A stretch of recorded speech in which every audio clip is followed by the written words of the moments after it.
Lukas pasal 2 ayat 19. Tapi Maria menyimpan segala perkara itu di dalam hatinya dan merenungkannya. Maria menyimpan segala sesuatu di dalam hatinya dan merenungkannya. Apa itu segala sesuatu yang disimpan Maria, Ibu Yesus, di dalam hatinya? Itu dimulai dari Lukas pasal 1 ayat 26. Dalam bulan yang ke-6 Allah menyuruh malaikat Gabriel pergi ke sebuah kota di Galilea bernama Nazaret, kepada seorang perawan yang bertunangan dengan seorang bernama Yusuf dari keluarga Daud. Nama perawan itu Maria. Ketika malaikat itu masuk ke rumah Maria, ia berkata, "Salam hai engkau yang dikaruniai, Tuhan menyertai engkau." Maria terkejut mendengar perkataan itu. Jadi Maria bukan hanya terkejut mendengar perkataan malaikat, tapi Maria terkejut bisa ketemu dengan malaikat. Ya, bertemu dengan malaikat itu bukan satu hal yang biasa waktu itu. Jadi dia bertemu dengan malaikat, dia sesuatu ya luar biasa baginya. Lalu bertanya di dalam hatinya, apa arti salam itu? Kata malaikat itu kepadanya, "Jangan takut hai Maria, sebab engkau beroleh kasih karunia di hadapan Allah." Jadi Maria ini dia terkejut bisa berjumpa dengan malaikat. Malaikat bilang, "Kasih karunia Tuhan akan menyertai engkau. Engkau akan mengandung." Maria mungkin gak ngerti pun dia itu apa itu kasih karunia. Ya. Bisa saja dia berpikir, kok aku yang dipilih Tuhan? Kenapa bukan temanku si Wati atau si Susi? Kenapa aku Maria? Apa lebihku?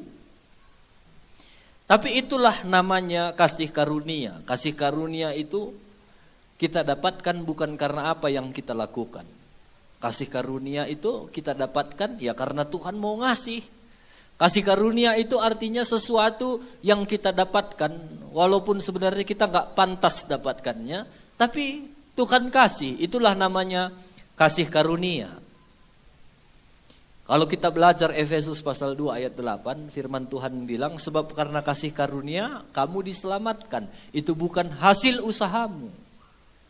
Jadi usaha kita itu penting, tapi itu tidak menyelamatkan. Makanya nanti seperti saya bilang kemarin, waktu kita sampai di sorga, mungkin banyak di antara kita yang berkata, "Ih, kok bisa aku masuk sorga? Gak layak aku kenal siapa diriku." Mungkin orang jemaat Logen gak tahu siapa aku, tapi aku tahu betapa nakalnya, betapa jahatnya pikiranku, betapa aku kata-kataku itu gak baik. Gak layak aku sebenarnya masuk sorga. Kok bisa layak? Nah, itulah namanya kasih karunia. Jadi kasih karunia itu Tuhan berikan kepada kita, itu bukan karena hasil usaha kita. Nah, sejak kata itu didapat oleh Maria, itu menjadi satu tanda tanya di pikirannya, di hatinya. Ih, kok malaikat ini ngomong sama aku ya? Itu yang disimpannya di dalam hatinya. Lukas pasal 1 ayat 31. "Sesungguhnya engkau akan mengandung dan akan melahirkan seorang anak laki-laki, dan hendaklah engkau menamai dia Yesus. Ia akan menjadi besar dan akan disebut anak Allah yang maha tinggi. Dan Tuhan Allah akan mengaruniakan kepadanya tahta Daud bapa leluhurnya. Dan ia akan menjadi raja atas kaum keturunan Yakub sampai selama-lamanya, dan kerajaannya tidak akan berkesudahan." Kata Maria kepada malaikat itu, "Bagaimana hal itu mungkin terjadi karena aku belum bersuami?" Saya pikir ini satu pertanyaan yang wajar ya. Seorang perempuan masih perawan, malaikat bilang, "Kau akan melahirkan, mengandung. Bagaimana mungkin?" katanya. Jawab malaikat, ini lebih menganehkan. "Roh Kudus akan turun atasmu, dan kuasa Allah yang maha tinggi akan menaungi engkau.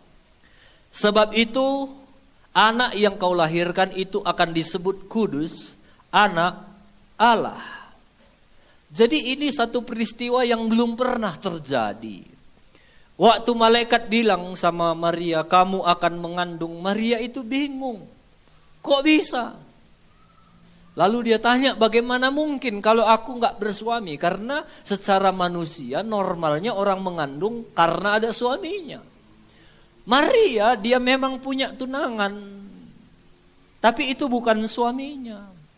Dan firman Tuhan bilang Yusuf itu orang baik, orang tulus. Bukan buaya darat, bukan kucing garong. Jadi hubungan mereka itu pasti baik-baik. Dan Maria tahu betul Yusuf itu orang baik. Makanya dia bilang bagaimana mungkin? Nah, jadi ini satu cerita yang lalu malaikat bilang Roh Kudus akan ada atasmu. Dan anak yang kau kandung itu dari Roh Kudus. Dia gak pernah dengar cerita ada orang hamil gara Roh Kudus. Kalau itu pernah terjadi mungkin dia kayak Mama Sianu dulu gitu dalam pikirannya. Jadi dia mau cerita sama orang pun bingung. Gimana kira-kira kalau ada dua anak gadis lalu datanginya kami sebagai orang tua, Mak, udah mengandung aku ini. Tapi jangan Mama marah dulu. Roh Kudus yang buat, Mak, katanya. Gimana kira-kira kami sebagai mama, sebagai bapak, apa kami bilang? Enggak kami tanya lagi nih, Roh Kudus ini, kiram ke aku Maria, kita bilang, mana ada itu, bohong kau. Bisa jadi itu ada di dalam pikiran Maria, makanya dia mau cerita sama siapapun, karena belum pernah ada kejadian yang seperti itu. Jadi ini satu hal yang membingungkan, makanya di ayat pertama tadi Maria simpan semua cerita itu di dalam hatinya. Maria enggak sharing sama siapapun mungkin. Jadi mungkin kamu hari ini mungkin ada di antara kamu sama seperti Maria. Ada hal-hal yang kamu simpan di dalam hati yang kamu sendiri enggak ngerti. Tapi di satu sisi kamu percaya itu dari Tuhan. Tapi di satu sisi kalau aku cerita nanti entah enggak percaya orang. Entah enggak masuk akal. Lalu kamu simpan itu di dalam hati. Nah, apalagi yang disimpan Maria dalam hati? Lukas pasal 2 ayat 6. Ketika Maria tiba di situ, tibalah baginya waktu untuk melahirkan, untuk bersalin. Dan ia melahirkan seorang anak laki-laki, anak yang sulung, yang lalu dibungkusnya dengan lampin dan dibaringkannya di dalam palungan. Karena tidak ada tempat bagi mereka di rumah penginapan. Nah, di satu sisi Maria dengar dari malaikat sendiri yang datang. Dia bilang, kau akan melahirkan seorang anak. Dan kerajaannya tidak akan berkesudahan. Jadi ini raja ini yang lahir. Gitu dalam pikiran Maria. Tapi di satu sisi dia harus melahirkan anak yang disebut Yesus di satu tempat yang paling hina. Di palungan, di kandang domba. Di satu sisi dia senang, ini anak raja. Tapi mungkin di satu sisi dia berpikir galau. Mungkin udah mulai goyah. Jangan-jangan mimpinya aku kemarin ketemu malaikat. Tapi di satu sisi, enggak lah, ini kok nyata ini kan. Ini anak ini bisa lahir nyata. Dan aku belum pernah berhubungan intim dengan Yusuf. Ini betul. Tapi di satu sisi, katanya anak raja. Kemarin waktu datangi aku ada malaikat. Ini kok anakku harus lahir di palungan. Mana malaikat-malaikat itu? Masa mereka gak bisa urus saja satu tempat untuk kami bisa melahirkan anak ini. Mungkin itu ada di dalam pikiran Maria. Antara ini benar, tapi ini benar atau enggak? Ini benar atau enggak? Kalau benar di mana malaikat, di mana pertolongan sampai kami harus lahir. Sampai kami ngetok-ngetok pintu kok ditolak. Ini kan anak raja. Tapi itulah Maria. Maria ini tidak sama seperti ibu-ibu pada umumnya. Dia simpan dalam hati. Enggak cerita dia, gimana ini. Dia simpan dalam hati. Itu cerita di satu sisi. Di hari yang sama atau di waktu yang sama, di tempat yang berbeda, ada lagi satu cerita di mana ada gembala-gembala yang lagi menggembalakan domba, tiba-tiba didatangi oleh malaikat. Lukas pasal 2 ayat 8. Di daerah itu ada gembala-gembala yang tinggal di padang menjaga kawanan ternak mereka pada waktu malam. Tiba-tiba berdirilah seorang malaikat Tuhan di dekat mereka dan kemuliaan Tuhan bersinar meliputi mereka dan mereka sangat ketakutan. Jadi di sisi lain waktu banyak gembala-gembala domba menggembalakan domba, tiba-tiba datang satu orang malaikat. Waktu dia datang tiba-tiba sinar kemuliaan Allah, tiba-tiba terang semua. Gembala-gembala itu belum pernah juga sama kayak Maria, belum pernah lihat kejadian itu. Lalu mereka lihat, ih apa ini? Mereka takut. Gitu. Tapi malaikat itu bilang ayat 10, jangan takut, sesungguhnya aku memberitakan kepadamu kesukaan besar untuk seluruh bangsa. Hari ini telah lahir bagimu juru selamat yaitu Kristus Tuhan di kota Daud. Ini tandanya, kata malaikat itu.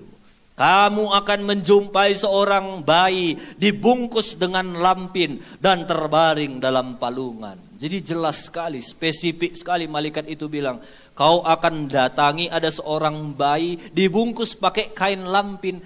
Tapi bukan di rumah sakit Evarina, bukan di Amanda, tapi di palungan. Kalau dia bilang di Evarina, banyak anak bayi di situ. Mungkin carinya pun susah. Tapi di palungan. Cuma satu-satunya mungkin manusia ada yang lahir di palungan. Ayat 13. Dan tiba-tiba tampaklah bersama-sama dengan malaikat itu sejumlah besar bala tentara sorgawi memuji Allah, katanya, kemuliaan bagi Allah di tempat yang maha tinggi. Tiba-tiba waktu malaikat itu begini, kamu nanti akan datangi ada bayi yang lahir di palungan. Tiba-tiba waktu dia selesai ngomong, datang tentara, malaikat sejumlah besar dari sorga ada bersama-sama malaikat itu. Tiba-tiba mereka konser. Saya nggak tahu, mungkin ada yang bawa alat musik, nyanyinya kemuliaan bagi Allah di tempat yang maha tinggi. Kamu tahulah kalau kor di dunia aja mantapnya luar biasa, apalagi paduan suara nyanyi. Nonton konser gratis, nggak bayar, langsung dari sorga. Damai sejahtera bagi kamu, kata malaikat itu. Jadi luar biasa. Ayat 15. Setelah malaikat itu meninggalkan mereka, ya, jadi mungkin malaikat cuma nyanyi satu lagu. Satu lagu saja itu luar biasa. Setelah malaikat itu meninggalkan mereka dan kembali ke sorga, gembala-gembala itu berkata kepada yang lain, marilah kita pergi ke Bethlehem untuk melihat apa yang terjadi di sana seperti yang diberitahukan Tuhan kepada kita. Mereka bilang, ayo. Setelah dengar konser itu, setelah mereka lihat malaikat Tuhan datang, ayo, kita cepat-cepat ke Bethlehem. Di satu cerita, Maria mungkin lagi di palungan itu lagi galau. Gimana ini? Malang kali anakku ini. Katanya anak raja. Tapi kok kami lahir di palungan? Mungkin itu bisa ada di dalam hati Maria. Tapi enggak, ini anak raja ini. Ini lahir asli ini. Tidak bukan dari hasil hubungan dengan manusia. Ini betul ini anak Tuhan. Jadi mungkin saat itu Maria pun bimbang-bimbang. Ayat 16, ini gembala-gembala tadi. Lalu mereka cepat-cepat berangkat. Mereka cepat-cepat berangkat. Karena mereka udah ketemu dengan Tuhan, berjumpa dengan malaikat, mereka cepat-cepat. Enggak terlambat dia. Enggak nyinggung aku. Cepat-cepat berangkat. dan menjumpai Maria dan Yusuf dan bayi itu yang sedang berbaring di dalam palungan. Dan ketika mereka melihatnya, mereka memberitahukan apa yang telah dikatakan kepada mereka tentang anak itu.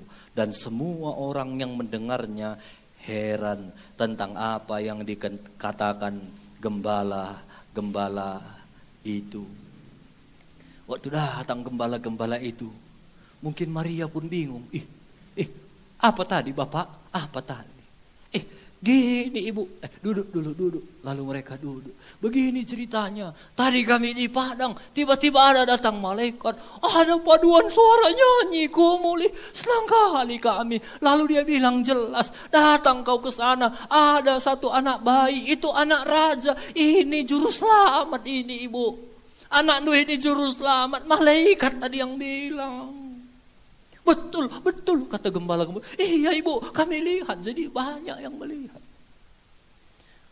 Maria yang mungkin tadi lagi goyang. Gimana. Dikuatkan lagi. Betul ini anak Tuhan. Sekali lagi, itu satu perkara yang dia simpan lagi dalam hatinya. Betul ya. Tuhan itu enggak keliru ya. Ini betul-betul anak Tuhan. Ayat 20, Lukas pasal 2 ayat 20. Setelah mereka berjumpa dengan Tuhan Yesus, maka kembalilah gembala-gembala itu serta itu sambil memuji dan memuliakan Allah, karena segala sesuatu yang mereka dengar dan mereka lihat semuanya sesuai dengan apa yang telah dikatakan kepada mereka. Setelah mereka datang kepada Yesus, mereka pulang dengan sukacita. Puji Tuhan, kemuliaan bagi Tuhan. Kita lihat tadi malaikatnya. Aku baru kali ini lihat Maria, mantap nyanyinya tadi. Suara piga Kak Dohandai. Lah pernah aku begi, aku pelak pernah aku begi. Entah suara 24 ngandai. Mungkin nak ya aku pernah begi. Kita suara tiganya selalu kita. Bagus sekali. Itu tadi alat musiknya, alat musik apa? Mereka pulang cerita-cerita. Bersuka cita, senang kali. Kapan lagi kita bisa lihat malaikat kayak gitu. Senang mereka bersuka cita dan mempermuliakan Tuhan. Nah itu satu sisi. Di satu sisi di tempat yang berbeda, Matius pasal 2 ayat 11. Sesudah Yesus dilahirkan di Betlehem, di tanah Yudea, pada zaman Raja Herodes, datanglah orang-orang Majus dari timur ke Yerusalem dan bertanya-tanya, di manakah dia raja orang Yahudi yang baru dilahirkan itu? Kami telah melihat bintangnya di timur dan kami datang untuk menyembah dia. Di satu sisi ada orang-orang Majus, orang-orang pintar, kalau kita bisa dibilang sekarang ahli-ahli bintang. Kalau orang sekarang itu mungkin profesor, waktu dilihat satu bintang mereka ngerti bintang itu bintang yang berbeda dari bintang-bintang yang lain. Bintang itu menandakan akan ada anak raja yang lahir, sedang ada anak raja yang lahir. Lalu waktu mereka lihat itu bintangnya sepertinya dekat dengan kerajaan Herodes. Makanya mereka berpikir raja, anak raja, udah pasti anak Herodes. Lalu dia datang sama Herodes. Tuanku raja, kami mau datang menyembah, membawa korban ini, persembahan kami, untuk kami persembahkan kepada anak raja. Mana anak itu raja? Waktu Herodes dengar anak raja, dan Herodes tahu orang ini bukan orang sembarangan. Kalau ada orang yang datang sama kita kenal pun enggak. Mana anak untuk Krispus yang baru lahir, katanya enggak ada anakku yang baru lahir. Paling dalam pikiranku enggak ada. Adanya katanya, sok-sokan kau itu. Tuh kan udah gilanya kau. Paling gitu dalam pikiran kita kalau kita enggak kenal orang itu. Orang Majus itu orang terkenal. Jadi waktu orang Majus itu datang sama Herodes pun, Herodes cara jawabnya itu pun gak sembarangan. Dia hormat. Tapi dalam satu sisi, kok ada anakku? Dia curiga juga. Makanya Herodes bilang begini. Ayat 7. Lalu dengan diam-diam Herodes memanggil orang-orang Majus itu dan dengan teliti. Sekali lagi, Herodes itu pasti orang pintar, namanya raja orang pintar. Jadi kalau dia udah meneliti berarti ada sesuatu yang penting baginya di sana. Dia berteliti bertanya kepada mereka, kapan kamu nampak? Bila mana kamu nampak bintang itu? Kapan kalian nampak bintang itu? Kemudian ia menyuruh mereka ke Betlehem, katanya, pergi, selidikilah dengan seksama hal-hal mengenai anak itu, dan segera sesudah kamu menemukan dia, kabarkanlah kepadaku supaya aku pun datang menyembah dia. Herodes bilang, pergi kalian ke Betlehem ya, nanti kalau kalian tahu gimana ceritanya, bilang sama aku ya, supaya aku pun sembah dia.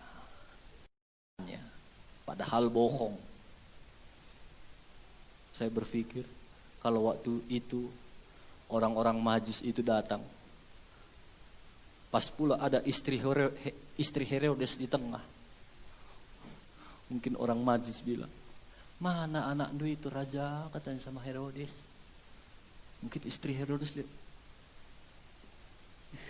mungkin dicubitnya, wow, isekah teman-teman doi, nakalah mulut teman-teman doi, katakan mungkin di situ pun dia, mungkin udah pulang pun orang Majus itu, dia bilang, siapa Pak, siapa?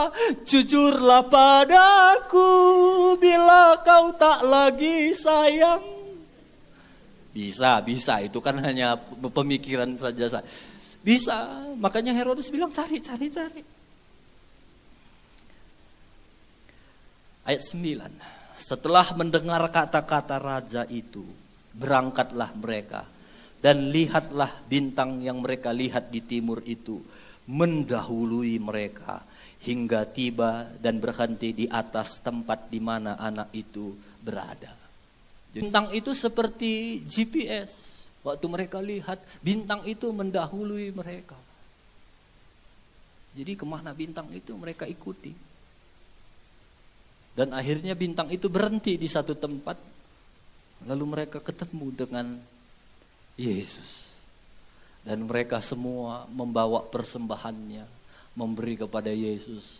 Dan mereka menyembah Yesus. Jadi ini ceritanya berbeda sama gembala-gembala. Kalau Natal kadang-kadang kan kita lihat waktu ada Yesus lahir, datang orang Majus, datang pula gembala. Ini beda ceritanya. Jadi gembala itu datang waktu Yesus masih bayi. Tapi kalau orang Majus itu datang, kemungkinan Yesus itu sudah umur 1 tahun. Bisa kurang 1 tahun, bisa lebih 1 tahun. Itu kemungkinan umur Yesus.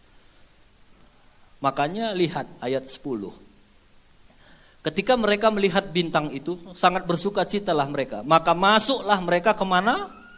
Ke dalam rumah. Nggak lagi di palungan. Makanya waktu Herodes nggak tahulah, mungkin ini penyebab istrinya. Gimana? Buktikan kalau kau memang sayang sama aku. Mungkin gitu kata istrinya. Kau bilang nggak ada, kau buktikan. Mungkin saking emosinya Herodes. Adilah kam te nande ginting. Wah ya, entah ku bunuh Rina. Adi itu ku kili anakku, aku bangsa. Entah bunuh Rina umur 2 tahun ke bawah. Lang, adi menurut pemikirku sada tahun nge anak handai. Adi menurut cerita kalau handai. Giaglah puas kalau kurdo bunuh Rina 2 tahun ke bawah. Bunuh. Itu mungkin bisa begitu ceritanya. Maka semua anak 2 tahun ke bawah dibunuh. Nah, jadi Yesus itu kemungkinan waktu orang Majus datangin mereka bawa persembahan itu udah umur 1 tahunan. Dan melihat anak itu bersama Maria, ibunya, lalu sujud menyembah dia. Mereka pun membuka tempat harta bendanya dan mempersembahkan persembahan kepadanya, yaitu emas, kemenyan, dan mur. Bayangkanlah orang-orang hebat, orang-orang pintar. Di saat Maria berpikir gimana, dia simpan semua dalam hatinya. Gimana ini? Betulnya cerita anakku ini anak raja. Lalu datang gembala, iya ini betul, ini anak raja. Setahun kemudian datang pula orang-orang hebat, petinggi-petinggi. Coba kamu bayangkan kalau petinggi-petinggi negara ini datang ke rumahmu. Mungkin kita sebagai orang tua pun, betul ini anak Tuhan, ini raja ini. Bayangkan orang-orang hebat nyembah dan membawa hadiah emas, kemenyan, dan mur. Sekali lagi Maria simpan itu dalam hatinya. Sehingga mungkin Maria berpikir, siapa aku ini kok sampai orang-orang hebat ini datang menyembah sama anakku ini. Itu tadilah yang disebut firman Tuhan di akhir. Maka malaikat itu meninggalkan dia dan kasih karunia Tuhan menyertai Maria. Kenapa kira-kira kasih karunia Tuhan bisa menyertai Maria? Ini yang menjadi jawaban Maria. Waktu malaikat datang sama dia, kau akan mengandung dan melahirkan anak dari Roh Kudus. Itu berat bagi seorang perempuan yang belum menikah, membawa bayi. Yang kata malaikat dari Roh Kudus, yang mungkin gak terterima akal manusia kalau kita cerita pun sama orang. Sama, kalau ada anak-anak gadis segini, ini dari Roh Kudus, berat itu kita nerimanya. Bisa saja waktu itu Maria bilang, janganlah, aku belum siap malaikat. Gini aja yuk, ku kenalkan kau sama temanku. Namanya Butet. Nah mungkin dia lebih cocok, lebih tua dia, lebih cocok nanti dia. Kalau bisa Maria ngomong gitu. Tapi ini yang membuat kasih karunia Tuhan itu terus menyertai Maria. Jawabannya begini. Lukas 1 ayat 38. Sesungguhnya aku ini adalah hamba Tuhan. Jadilah padaku menurut perkataanmu itu. Lalu malaikat itu meninggalkan dia. Kenapa akhirnya Maria bisa kuat menjalani hari-harinya dengan penuh pergumulan yang membingungkan dia, tapi dia tetap kuat, bersuka cita, dia besarkan Yesus, dia sayang sama Yesus. Karena ada kasih karunia Tuhan menyertai dia. Itulah Natal. Yesus lahir ke dunia ini sebagai Raja, Allah Immanuel, Allah yang menyertai kita semua. Kasih karunia Tuhan itu ada bagi kita semua. Seberapa besar pun tantangan pergumulan yang Tuhan berikan dalam hidup kita, ada kasih karunia Tuhan yang menyertai kita. Kalau Tuhan kasih, Maria, kamu akan mengandung, itu berat bagi Maria. Mengandung tanpa suami berat. Tapi waktu dia jawab, yes Lord, uai Tuhan, oloma debata. Iya Tuhan katanya. Waktu dia bilang yes, langsung tep kasih karunia itu menyertai dia. Seberapa besar pun tantangan kita, waktu kita bilang, ya Tuhan sesungguhnya ini aku hambamu, jadi padaku menurut perkataanmu, stop, langsung ada kasih karunia menyertai kita. Masalah kita seringkali kenapa enggak mengalami kasih karunia itu, karena waktu Tuhan bilang gini, iya sekali nari Tuhan, jangan dululah, nanti dululah, jangan akulah, utus dialah. Aku belum sanggup, belum mampu, enggak nyampe. Jadi kalau kita mau berkata, ya Tuhan, kasih karunia Tuhan akan menyertai kita. Tak.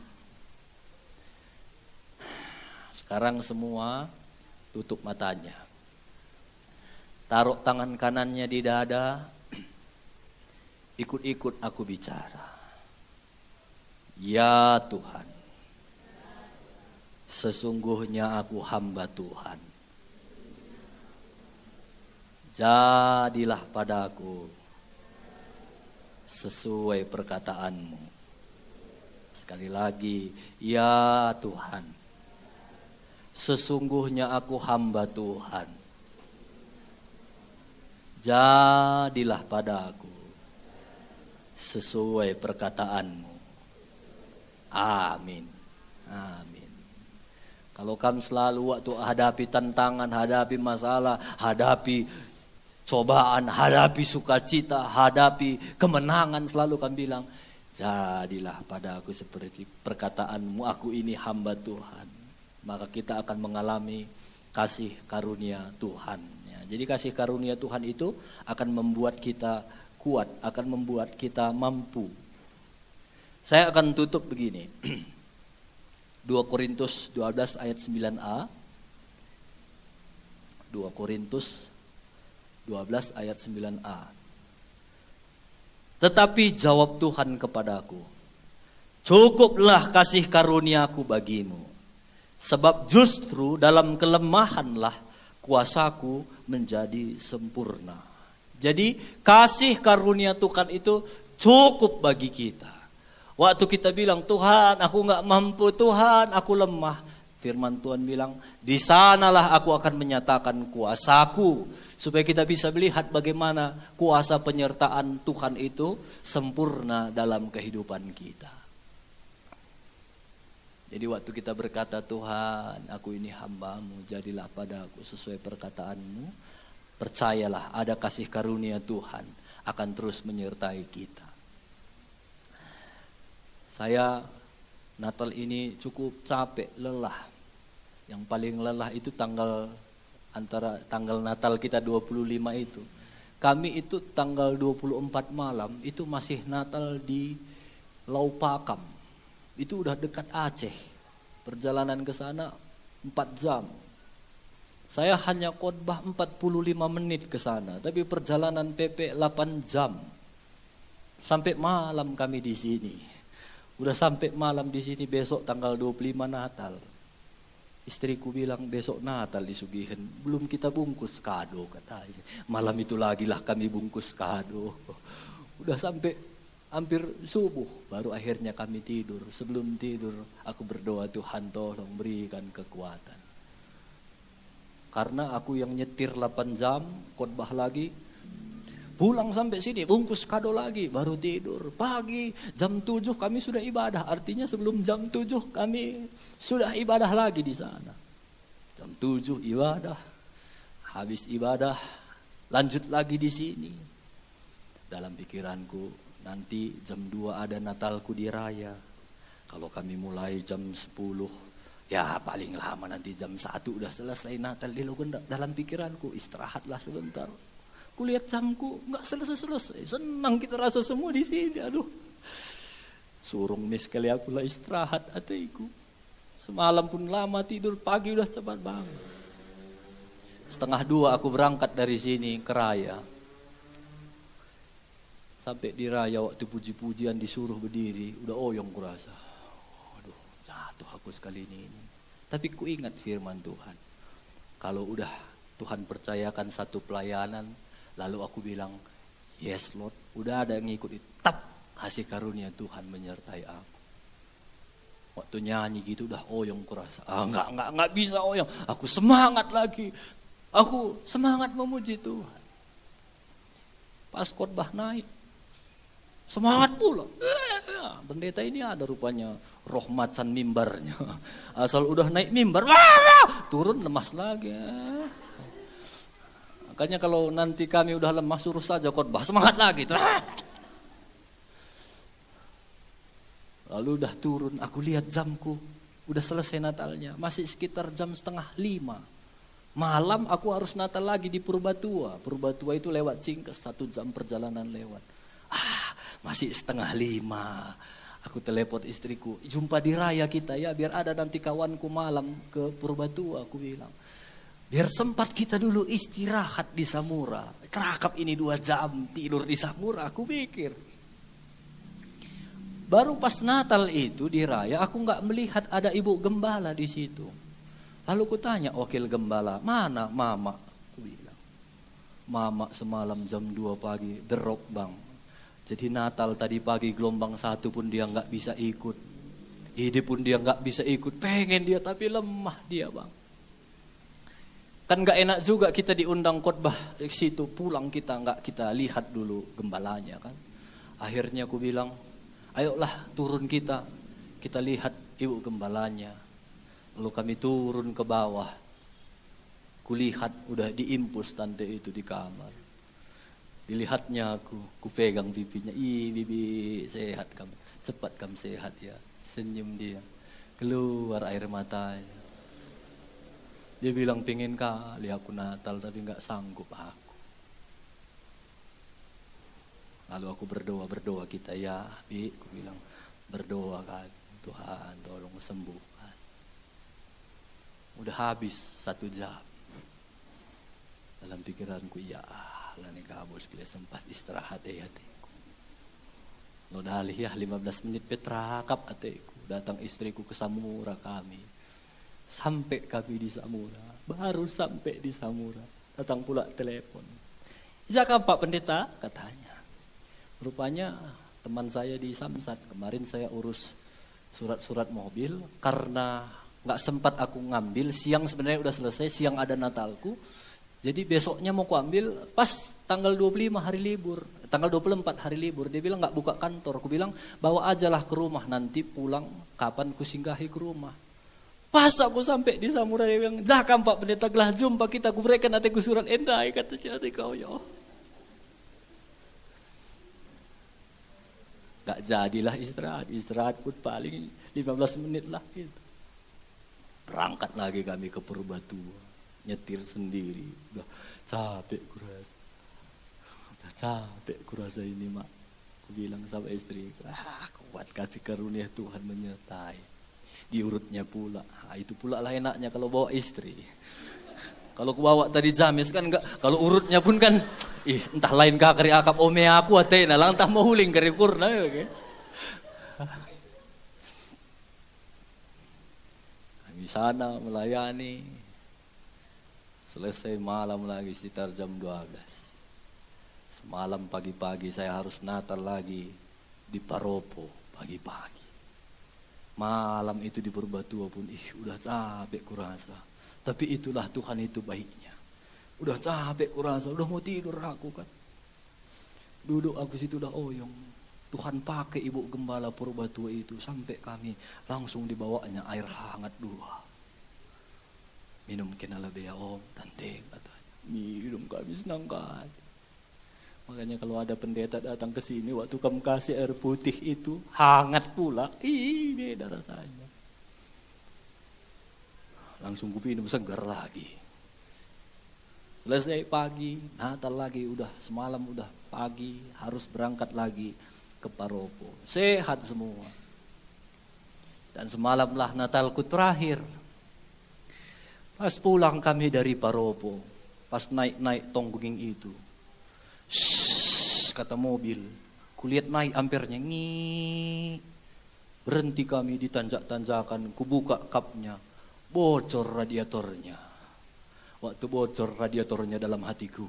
Puji Tuhan. Untunglah hari ini bocor radiatornya. Udah selesai semua pelayanan Natal. Coba tadi belum selesai pelayanan Natal. Bocor radiatornya. Mungkin 1 hari 2 hari lagi. Karena itu plastik gak bisa dilas.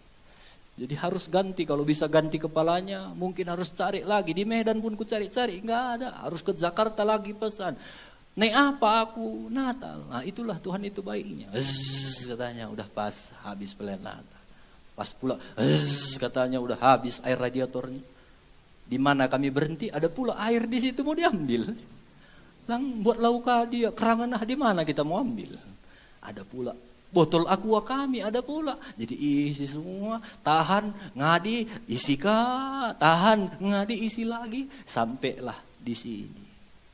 Itulah namanya kasih karunia. Jadi bukan masalah bocor radiator, tapi masalah ada kasih karunia menyertai kita. Bukan masalah nggak ada uang doh. Yang penting ada kasih karunia. Banyak pun uang doh kalau nggak ada kasih karunia di dalam hidup kita. Banyak uang tuh habis. Ke rumah sakit habis. Ke bengkel habis kan gak ada kasih karunia. Gak ada pun uang tuh. Adi meriah ukur tuh. Senyum kan kata wariepe. Senyum sehat lah bo, senyum lanen normal. Kan ada juga orang gak ada uangnya senyum-senyum. Bukan itu, senyum sehat. Yang penting kasih karunia Tuhan menyertai kita. Amin. Bagaimana caranya supaya kasih karunia Tuhan menyertai kita? Itu tadi. Sesungguhnya aku ini hamba-Mu. Jadi padaku seperti perkataanmu. Apapun hal-hal yang kamu alami dalam hidupmu, kalau di sini gak cocok kurasa, belajar di sini. Jadilah padaku seperti perkataanmu. Maka percayalah ada kasih karunia itu langsung langsung menghampiri hidup kita. Saya selesai Natal dari Purbatua, dari Lau Pakam malam itu, sampai di rumahku buka handphoneku, ada WA masuk. Nggak tahu dari siapa, nomornya, namanya pun nggak ada aku simpan. Tapi diketiknya gini, selamat Natal Pak Pendeta Krispus, Tuhan memberkati. Kiranya damai sejahtera Natal menyertai kita. Ini ada sedikit berkat Tuhan. Panjang pun kalimatnya di atas, yang paling bawah itu yang paling mengena. Bilang kiri kanan, kalau ngirim pesan gak usah panjang-panjang, yang penting mengena, bilang. Nah, dia bilang, ada sedikit berkat Tuhan. Oh, ini mengena di hatiku. Baru dia kirim satu gambar. Itu yang paling mengena. Bukti transfer. Wow. Dia bilang, saya kirim. Dia kirim sekian juta. Gak usah aku bilang, nanti ange pula kamu. Pokoknya jutaan lah dia kirim. Ini berkat Tuhan. Aku terkejut, ini siapa? Lalu aku buka fotonya, kalau di WhatsApp kan itu ada fotonya. Oh, ini Bapak yang udah berapa tahun yang lalu kami pernah komunikasi sama dia. Udah lama. Waktu itu dia pernah transfer uang sama saya karena dia percayakan di sini ada pekerjaan KKR waktu itu yang dilaksanakan. Dia transfer uang sama saya. Waktu itu rekeningku pun belum ada. Masih rekening Mama Copin. Itu pun masih rekeningnya yang lama. Waktu rekening nasi muda-muda. Masih disimpan Bapak itu. Ku bilang sama istriku. Tapi sekarang udah ada rekeningku ya. Ini sekedar pemberitahuan aja, nggak ada maksud apa-apa ya. Jadi waktu kulihat, ini kan rekening yang lama mah, aku bilang sama istriku. Iya ini rekening yang lama, bongkar semua lemari yang mana kan bikin rekening dulu, ini ada uang masuk, ini nggak bisa nanti kita ambil. Akhirnya malam itu jadi semangat, jadi segar kami, walaupun capek pulang Natal, bongkar semua lemari, mana kartunya. Akhirnya dapat kartunya itu. Saya menceritakan ini bagaimana kalau kasih karunia Tuhan menyertai kita. Udah bertahun-tahun pun Tuhan bisa pakai orang untuk memberkati kita. Bukunya pun tahu udah di mana kita buat. Masih bisa Tuhan pakai buku itu untuk memberkati kita. Itu tadi kalau kita siap. Ya Tuhan. Bilang kiri kanan, dari mana pun Tuhan bisa kasih karunia dalam hidup kita, bilang.